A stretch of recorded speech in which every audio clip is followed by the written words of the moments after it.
Coucou tout le monde, je suis super contente de vous retrouver aujourd'hui pour ma première vidéo de l'année. En tout cas, c'est ma première vidéo face caméra. Donc avant de commencer, je voulais vous souhaiter une bonne année, mes meilleurs vœux, santé et amour. En tout cas pour moi, c'est ce qu'il y a de plus important.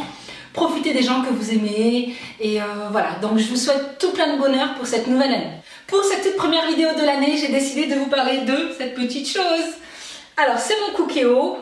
C'est une vidéo que l'on m'a énormément demandé, que ce soit sur YouTube, sur Instagram ou sur Facebook. Vous avez demandé à ce que je vous donne mon avis.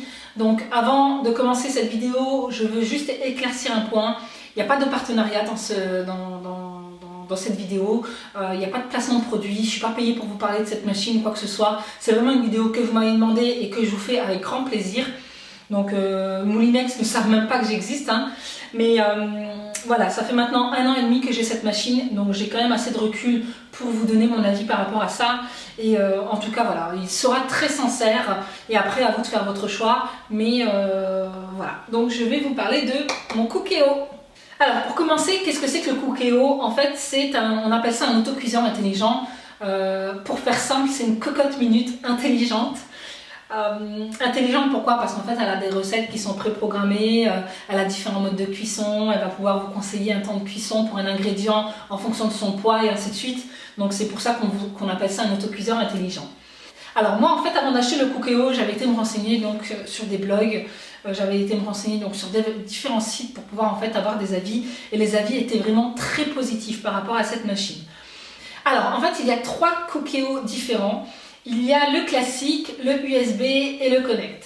Alors, c'est quoi la différence entre les 3? Le classique, en fait, il va proposer donc les mêmes modes de cuisson que les 2 autres, sauf qu'il va être limité en termes de choix de recettes qui sont préprogrammées.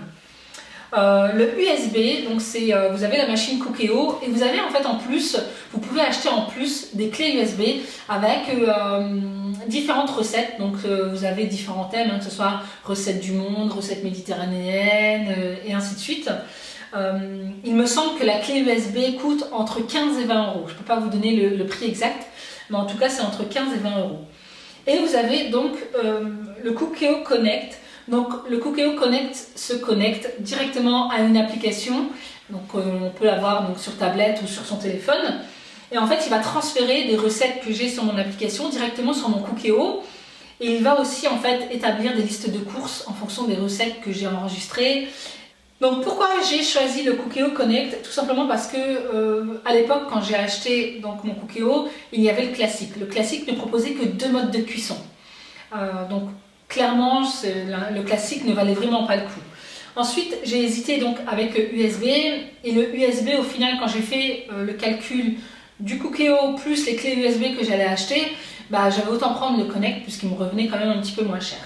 Au tout début, quand on a fait l'acquisition du Cookéo, on était au taquet, moi et mon mari. On était à fond dedans. On a essayé toutes les recettes sucrées, salées. On a essayé tous les modes de cuisson. Voilà, vraiment, on a utilisé la machine au taquet. Maintenant, j'ai une utilisation différente. C'est-à-dire que maintenant, avec du recul, ça fait maintenant 1 an et demi que je l'ai, je l'utilise en fait comme aide cuisinier. C'est-à-dire qu'il va m'aider dans la préparation de la recette, c'est-à-dire que je vais pouvoir en fait y cuire à l'intérieur mes légumes ou des pommes de terre ou ma viande si vraiment il n'y a pas besoin de surveiller, ou tout ce qui est plat mijoté et tout ça, je vais utiliser le Cookéo. Je n'utilise plus ou plus trop les recettes qui sont préprogrammées, tout simplement parce que les recettes salées, il y en a certaines qui sont bien, d'autres qui sont beaucoup moins bien. Mais quoi qu'il en soit, en général, il faut quand même beaucoup assaisonner. C'est-à-dire que si vous vous en tenez qu'à la recette, c'est quand même assez fade. Mais voilà, en tout cas, les recettes que je connais pas, ou si un jour j'ai envie de changer ou quoi que ce soit, je vais utiliser des recettes qu'il y a à l'intérieur. Mais sinon, moi, j'utilise beaucoup en manuel. Pour les recettes sucrées, alors là, par contre, j'ai pas du tout kiffé. J'aime pas. En fait, si vous voulez, pour moi, un dessert, il doit être aussi bon que beau. Pour ce cas-là, il est pas top en termes de goût, mais alors en termes d'esthétique, il est complètement moche. Franchement, il est horrible. Et pour moi, ça ne me donne pas envie. Si vous voulez d'avoir un gâteau tout dégueulasse au chocolat, je préfère à la rigueur manger un carré de chocolat. Donc, je n'utilise pas du tout pour tout ce qui est recettes sucrées. Donc voilà, je vais surtout l'utiliser en fait si vous voulez comme aide cuisinier où je vais préparer donc mes légumes, mes pommes de terre, tout ce qui est plat mijoté. Parce que bon, plat mijoté en cocotte, ça prend beaucoup moins de temps dans le Cookéo que dans une cocotte traditionnelle, j'ai envie de dire. Mais c'est vrai que moi à l'époque quand je lisais sur les blogs c'était vraiment le truc qui allait révolutionner ma cuisine, hein. Genre je mettais tous les ingrédients dedans, ça me préparait ma recette, j'allais juste à vaquer à mes occupations et quand je revenais mon plat était prêt. Pas du tout, hein, ne rêvez pas, hein. C'est-à-dire que même si vous faites une recette qui est programmée dans le Cookéo, il faut quand même que vous soyez à côté, c'est-à-dire qu'il va falloir faire dorer la viande, ensuite il va vous demander de retirer la viande et de rajouter les oignons et ainsi de suite, hein. Donc il faut quand même être à côté de son Cookéo, c'est pas le truc où on met tous les ingrédients, on part, on revient et ma recette elle est prête, hein. Ça c'est du mytho, hein, ne rêvez pas, hein. Mais voilà, en tout cas c'est quand même une bonne machine.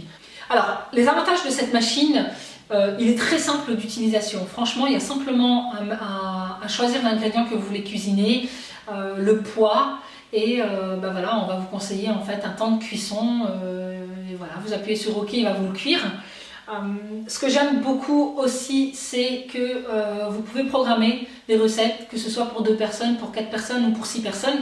Il va adapter en fait, si vous voulez, les ingrédients. Donc ça, franchement, j'ai trouvé que c'était quand même pas mal. Autre avantage, c'est que vous allez pouvoir en fait programmer une recette, c'est-à-dire que si vous voulez faire une soupe, vous pouvez mettre tous les ingrédients dans la cuve. Vous programmez par exemple pour que la recette soit prête à 19 h et quand vous venez, c'est chaud, c'est prêt. Donc il y a simplement à mixer et à manger. Donc moi je le fais énormément pour les soupes. Si par exemple j'ai envie d'aller au parc, j'ai programmé donc ma machine pour que à 19 h quand je revienne, ma soupe est prête. Par contre je vais vraiment le faire que pour des légumes ou des ingrédients qui peuvent tenir hors frigo. C'est-à-dire que je ne me vois pas du tout mettre de la viande ou des choses comme ça dans mon Cookéo et attendre 2-3 heures avant que ça cuit. Donc moi la programmation du Cookéo à une heure bien fixe, je l'utilise vraiment que pour des soupes. Autre avantage, il est très simple en fait à nettoyer, hein. Il y a simplement en fait si vous voulez à retirer la cuve ici, voilà, et ça en fait vous pouvez le retirer et nettoyer, il y a tout qui passe au lave-vaisselle, donc franchement c'est super sympa ça. Il n'y a vraiment pas à se casser la tête, on le met dans le lave-vaisselle et puis ça se nettoie tout seul. Alors en ce qui concerne les inconvénients de cette machine, je trouve qu'elle est quand même assez lourde, hein. Elle fait son poids, hein, mine de rien. Alors autre inconvénient, et pour moi c'est le plus important, c'est le temps de préchauffage. Alors il faut savoir que quand on vous donne une recette et qu'on vous dit temps de cuisson 10 minutes, c'est pas vous mettez vos ingrédients, 10 minutes après c'est cuit. C'est-à-dire qu'il y a quand même un temps de préchauffage et le temps de préchauffage il faut compter à peu près une dizaine de minutes. Alors franchement moi je trouve que c'est quand même assez long parce qu'au final on a autant mettre une casserole sur le feu, faire cuire de l'eau et puis mettre nos ingrédients à l'intérieur. Mais voilà, ça dépend en fait si vous voulez des ingrédients, ça dépend du poids aussi. Si vous mettez 500 g de carottes ou si vous mettez 1 kg, le temps de préchauffage je pense qu'il va être différent. Et ça va dépendre aussi du mode de cuisson. C'est-à-dire que si vous voulez faire dorer de la viande, le temps de préchauffage sera moins important que la cuisson sous pression. Mais vraiment pour moi le plus gros inconvénient c'est le temps de préchauffage. Alors autre inconvénient pour moi c'est ce petit panier là, le petit panier où on fait cuire ses légumes à la vapeur. En fait il y a le pied qui est ici, sauf qu'il ne tient pas, vous voyez, ici, je ne sais pas si vous voyez bien, mais le pied en fait ne tient pas, c'est de la merde, il n'arrête pas de tomber, donc ça c'est vraiment dommage parce que des fois on a nos légumes en fait à l'intérieur et quand on le pose ici, ça part, hein, mais c'est vraiment dommage, quoi. Donc le pied ne tient pas du tout.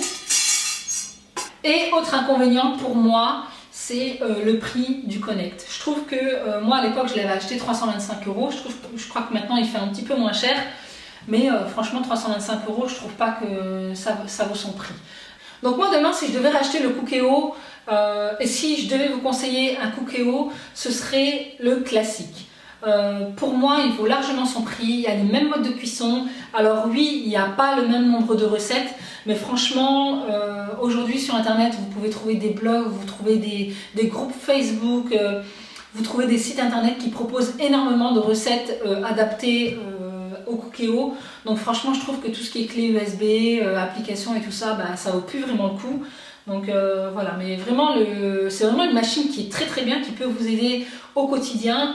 mais pas forcément besoin d'acheter le USB ou le Connect. Pour moi, le classique, il coûte moins cher, il est très bien, il vaut largement son prix. Donc voilà. Alors, je vous ai filmé en fait une recette pour que vous puissiez voir cette petite machine en action. Donc, je vous ai filmé une recette salée, tout simplement parce que comme je vous l'ai dit tout à l'heure, hein, le sucré, moi personnellement, j'aime pas du tout sur le Cookéo. Donc, si je fais une recette, autant qu'on la mange. Hein. Alors, je vais vous laisser voir maintenant la recette pour voir un petit peu comment la machine fonctionne.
Et bien voilà les filles, en ce qui concerne cette vidéo, j'espère qu'elle vous aura plu, j'espère qu'elle vous aura guidé, j'espère qu'elle aura répondu à certaines de vos interrogations concernant cette machine. N'hésitez pas, vous, à me donner vos avis en commentaire par rapport à ça. Et donc en attendant une prochaine vidéo, moi je vous fais plein de gros bisous et puis je vous dis à très vite.